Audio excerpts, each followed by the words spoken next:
Hey there. Now that you're here, let me indoctrinate you into the religious psychosis that I've been pulled into for the past 4 days. For those of you that are blind and can't read and somehow navigated your way to this video, I'm going to be talking about Ball Pit today. Now, I have a problem with Ball Pit. The problem being that every time I open it, I somehow forget how to close the application, and also I lose all sense of time.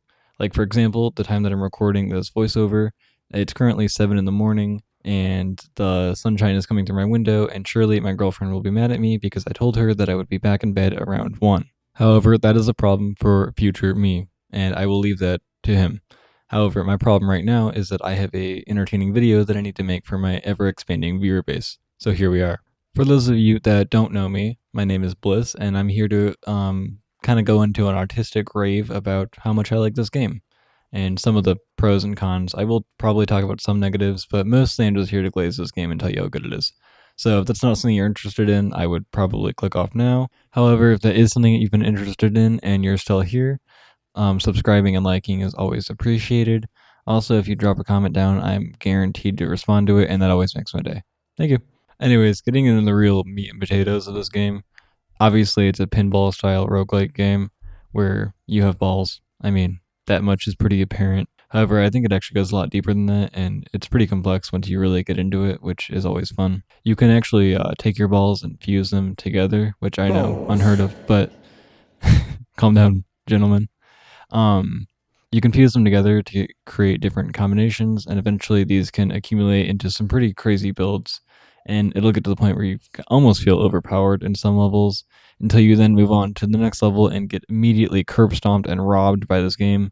And the cycle kind of rinses and repeats over and over again, and that's the real core gameplay loop. Also, every time you die, you can go back to your little settlement here, where you kind of arrange these building like Tetris pieces. It's kind of how I imagine city planners feel when they just kind of move people's houses around and pave highways over them. But anyways, slotting all your buildings together is always fun, getting them all to match perfectly, and you can upgrade them over time.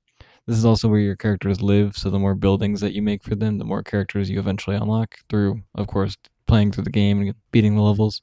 But towards the end of the game, you'll actually build up a pretty nice little settlement that you got here, like your little village that you're building. And after getting immediately blown up in the level, it's kind of nice to look at every once in a while. You can send out your people to harvest resources, and they'll construct buildings for you. And it's kind of another little pinball game that you have to play. So designing your village to kind of optimize the flow of the balls through your village is really the main goal. I really never thought I would be instructing people how to flow their balls through villages, but here we are, folks. Now, one thing I really wanted to talk about is the level design in this game, and just like kind of generally the enemy design as well. So in the first area, it's called the graveyard, and I mean, this is baby stuff. This level is not hard. You're probably going to die a couple times, but it's really just teaching you the game. The enemies don't do much. They just kind of slowly move forward. There's not really any special enemies, except I think maybe the ones that shoot arrows at you, but that's about as much variety as you're going to get here. The first boss really is nothing, and the second one is kind of just the same thing, except he's shaped like a Dorito and shoots arrows at you. So if that's too much of a challenge for you to overcome, then you're going to have a problem here. But past that, this level is really just here to teach you the core gameplay loop, which, I mean, it totally makes sense. It's more of a tutorial than anything. I do think that the final boss of this area is pretty cool. Spoiler warning, but it's kind of a throwback to Dark Souls 3. But yeah, that's really all I had to say about the first level. Now, as soon as you enter into the second area, if you're anything like me, you're going to get kicked in the teeth immediately and realize that this game does have a bit of a difficulty curve. But really, once you get over that, it's not too much different from the first level. There's this little ice patch that spawns in the middle occasionally, and you can slip on it. Actually, usually I use it to dodge more than anything. It's not that much of a hindrance, especially compared to some of the later ones. Once you do make it past the snowfields, it actually puts you into a desert, which looks pretty cool aesthetically, and the little ice patch is replaced by quicksand, which will actually hinder you quite a bit. It'll slow you down, and that can really make you get hit by enemies more often.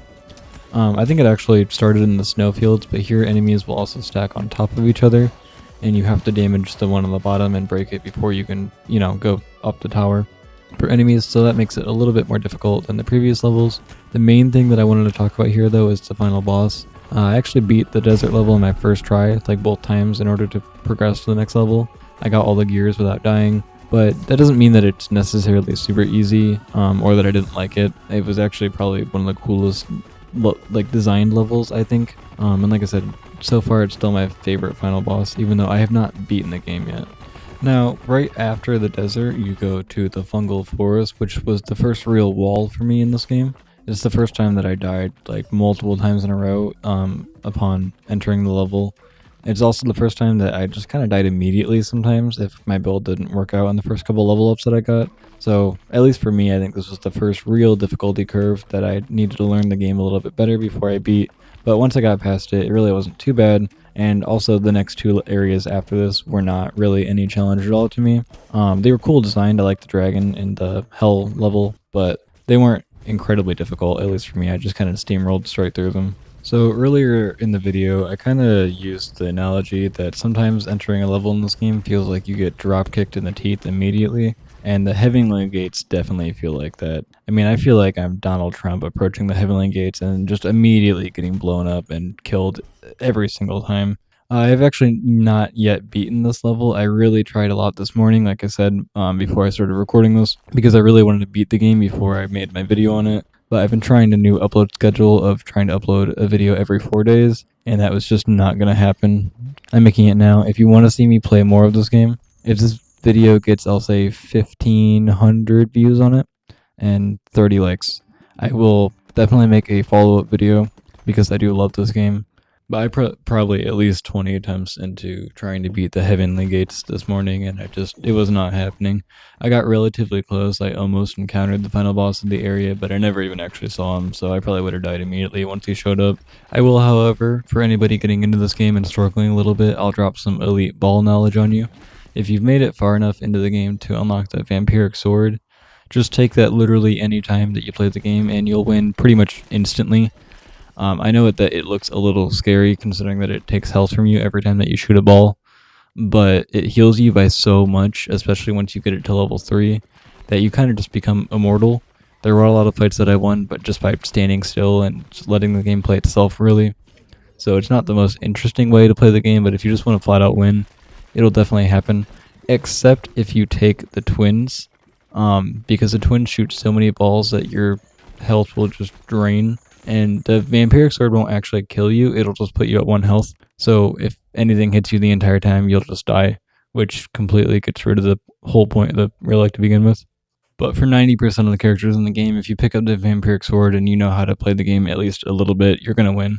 Now that doesn't apply for every level. I actually tried that strategy on the Heavenly Gates and still died, so like I said, that level is a huge roadblock for me right now. But if you guys make this video do well, then I will get back to you and definitely I'll beat this game. However, it is about that time. That's just about everything that I had that I wanted to say about this game. It's really fun. It's not the most deep or complex roguelike that I've played, but it's super casual, and if you just want to sit down and throw some balls at some dudes and have a good time, then this is definitely the game for you. And like I said, there's quite a bit of build crafting that you can do, which I always love because I always get super autistic about that. But with that, that's going to be kind of the end of the actual gameplay part of this video. And from here on out, I'm just going to be talking about my channel and the future and what I want to do with it, like I usually do at the end of my videos. So if you're not here for that, then that's totally okay. You can click off. But if you wouldn't mind maybe dropping a like and a comment down below, maybe a subscription, that would be great. It would make my day. But anyways, for those of you that are staying around, I just wanted to say that the insane support that my channel has seen recently is not going unseen. It seriously, you guys have been making me so happy with all the comments that you've been posting on my videos. I've been posting some shorts too, which are doing okay. I'm not the best at making shorts, but I am trying to get better at it. I just recently learned how to make videos vertical in Premiere Pro, so that should help a little bit, a lot of it probably. But anyways, I'm hoping that maybe we hit 100 subscribers soon. It's really looking like that way. I mean, I gained 30 last month, and we're currently sitting at around 67, I believe. But like I said, any support that you want to drop down below is appreciated. I love reading everybody's comments, and thank you so much for watching.